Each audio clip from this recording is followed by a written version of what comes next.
Hi folks, I'm Craig Taylor, and as always a huge thanks for joining me here on my YouTube channel, the Bushcraft Padawan. When I think about all the videos that I could create for my YouTube channel, they kind of fall into three categories. First category are those that I'm really happy with recording because I'm knowledgeable in the subject, I'm qualified in the subject, I've got a lot of experience in the subject. The navigation videos are an example of that. There's also a category where I'm not knowledgeable, skilled or have any expertise, but I'm willing to give it a go. I'm willing for people to see me, give something a try. Maybe it works out, maybe it doesn't. Maybe they learn something from that. And then there's a third category. And the third category are those things that I don't really want to record, to be honest, because I don't want to be seen as trying to be something that I'm not. I don't want to be seen doing something and people infer that I'm teaching how to do that, and I may be teaching it wrong. And that's exactly what this video is. It's a video about knife sharpening. Well, actually, to be fair, it's not really a video about knife sharpening. It's not a tutorial. This is not a how to sharpen your knife video. If you think it's going to be, you're probably best to head off now. What this is a fly on the wall video, watching me practice a new knife sharpening technique using some new equipment that I've become aware of and have purchased from Beaver Bushcraft. This is a video of me getting it right, getting it wrong. It's not a tutorial video, so please bear that in mind as you're watching this. It is not meant to be a tutorial. I simply wanted to invite you along to see me trying something out for the first time, both in terms of technique and equipment. So keep your fingers crossed for me and let's see how this pans out. It's probably worth me mentioning just one more time before I actually start to sharpen a knife. This is not a tutorial video. This is not a how-to video. This is not a teaching video. This is just a fly on the wall video, if you like, watching me sharpen my knife for the first time using some new kit and a new technique. I do just want to talk through what it is that I'm going to be using though, so that when you see me using it in the video, you know what it is. There's a double-sided diamond embedded file or stone there, 1000 grit and a 180 grit.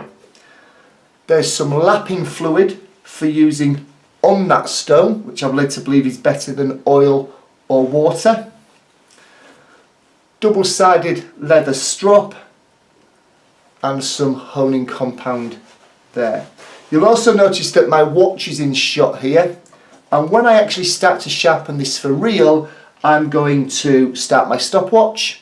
If I need to get called away to grab a drink or take the kids out or make some tea or something like that, then I'll stop the watch. But my plan is that every time I'm actually sharpening or stropping or doing something to the blade edge, the stopwatch is running, because I'm interested to see how long it's going to take me. And the knife in question is not a bushcraft knife. It's this kitchen knife that I'm just struggling to get into shot there. It's a kitchen knife.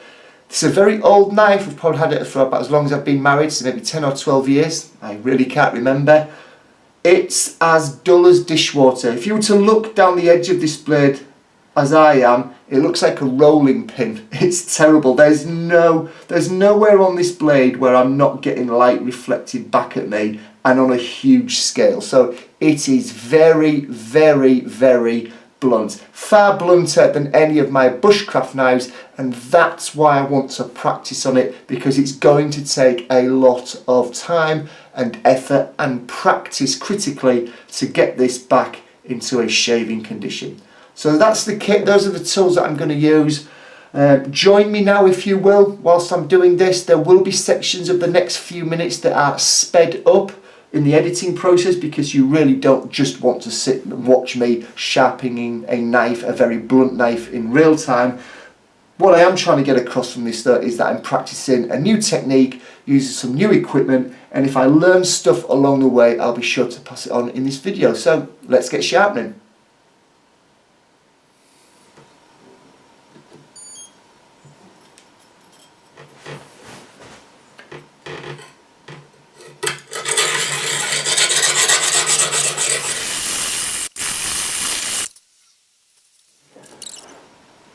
For the past 11 and a half minutes, let's be precise, I've been using the very coarse side of the stone, and I've been really putting a lot of pressure and a lot of effort into just one side of the blade. I'm not trying to sharpen it at the moment, I'm just trying to remove metal, and I know that I've removed enough. When I turn the blade over and run my fingernail up the unworked side, I should be able to feel a burr. I should be able to feel the metal kind of curling back onto this side, and I just can't feel that. Now, is this because I'm doing it wrong? Is this because I'm not putting enough effort in? I mean, I'm really pushing down. Muscles are killing me, my arm muscles. I've been putting lapping fluid on kind of after every 3 or 4 minutes. Or is it the steel of the blade? I was reading that kitchen knives can be made with a steel that is so hard it gives the impression that's a good thing, but actually it makes it an absolute bitch to try and sharpen, because the steel is so hard. So I don't know which of those it is. I'm very happy to pour some of the attention back to my own skills, but I'm following everything to the letter. Maybe it's just in such bad condition it needs more time. So back to the grindstone, if you'll pardon the pun.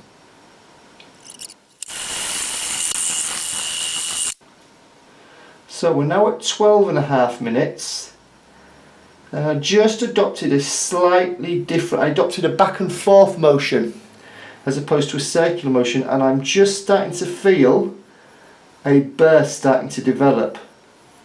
So I'm pleased with that, I'm really pleased with that. I'm going to continue that now along the area of the blade where I'm not feeling that burr. It's just here, kind of the bottom third, probably where I've put most of my attention, to be fair. So I'm going to continue that back and forth motion now for the top 2/3.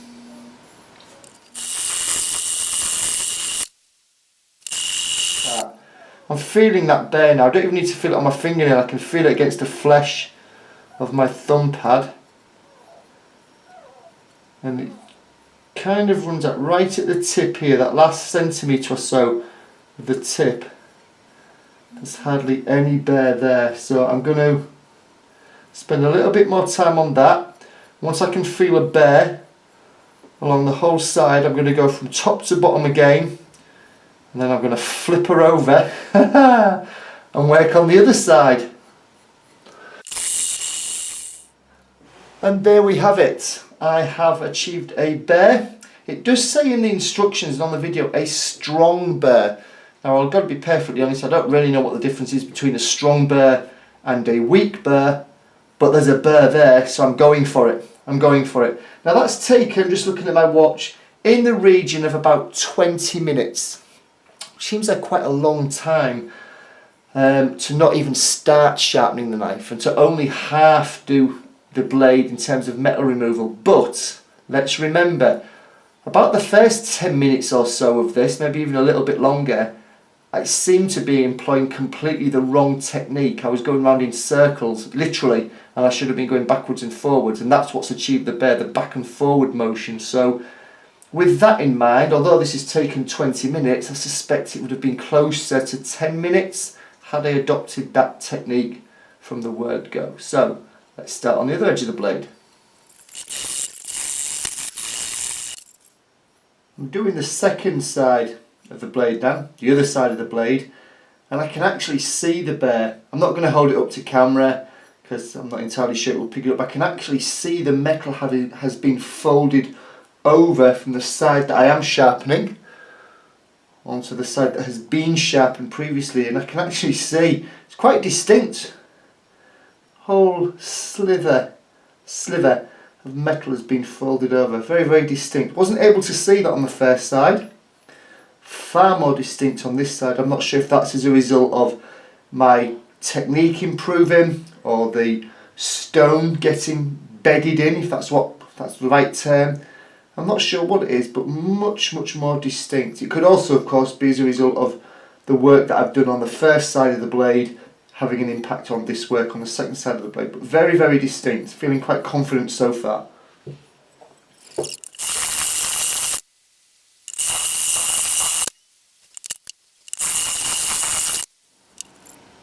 I'm I'm now switching to the 1000 grit, and I'm going to apparently repeat this process exactly as I've done before, but with the 1000 side.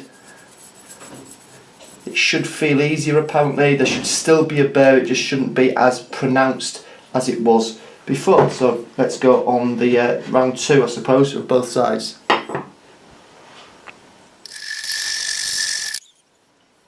So that burr now on this side seems to have been pushed over much more quickly than I was able to do the first time around. Again, not sure if it's a technique, the stone's getting worn in, or it's just a consequence of repeated effort on the edge of the blade, but much more pronounced, much more quickly.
Whoa, okay, right.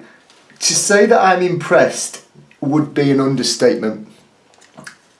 What I wish I'd done, and I realised halfway through recording this that I didn't, what I really wish I'd done was to have done a before and after of this knife, just on a sheet of paper, just like I've done here. You're going to have to take my word, but this knife was blunt. It was very, very, very blunt. You look down the cutting edge of the knife, as I did, and there were no white spots glinting back at me. The whole thing was a white spot from top to bottom. The whole edge had rolled and was dull. It was awful. I've got to say that just that, the ability to do that, as you're seeing there, on this knife that was so blunt, I'm incredibly impressed. I don't know what's fallen into place for me with this. I don't know whether it's the kit, the technique that I'm following.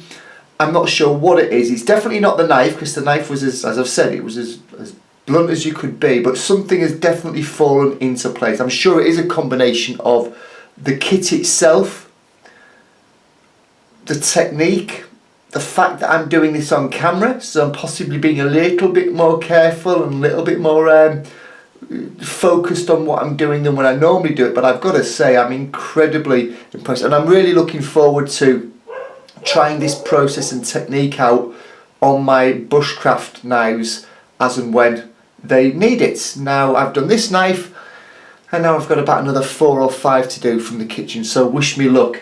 The time, 43 minutes in total. Now I did stop and start to do various things around the house and take the kids out, like I said, but 43 minutes from beginning to end, contact time with the knife. I have no doubt at all that I could half that. Now I know the technique, now I know the pressure to put on, now I'm not having to constantly sort of stop and read instructions and watch the video. I'm sure I could halve that time, but I'm very, very, very impressed.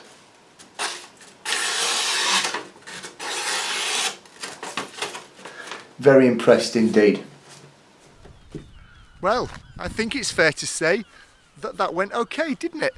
I must admit, at the beginning of the video, I was a little anxious, especially when I just couldn't get that first burr over the edge. And then it all kind of clicked into place, as you saw on the video. It just fell into place and you saw the results at the end. I'm gutted that I didn't do a before and after cut on the paper, but I completely forgot. But believe me, trust me, it was like a rolling pin, the edge of that blade. If you want to watch the video that I watched from Beaver Bushcraft, I'm going to link to it below this on YouTube. So if you're watching this video on Twitter or on Facebook, you're going to need to go to my YouTube channel and look below the video in the description, and I will put in there a link to the specific sharpening video that I followed, and also through to the Beaver Bushcraft website as well, where I bought my gear from. I have no affiliation with them. I didn't get the kit for free or anything like that, so I've got no vested interest in anything like that in promoting them. But it's a good bit of kit, it's a good piece of advice, and you saw the results at the end. So why not pop over there and see if there's anything that interests you, either from a kit perspective or a video tutorial perspective. As always, a huge thank you for taking the time to watch the video. For those of you that are subscribers, big thumbs up back at you. For those of you that are not yet subscribers, if you look down in the bottom right hand corner of your screen now, you'll see a little icon. Why not click on that and you'll become a subscriber. If you think there's somebody in your network that would benefit from this video, then do please feel free to use and abuse that share button and get the message out there. As always, a big thank you for watching the video, for supporting the channel, and I look forward to seeing you again in the near future. Cheers.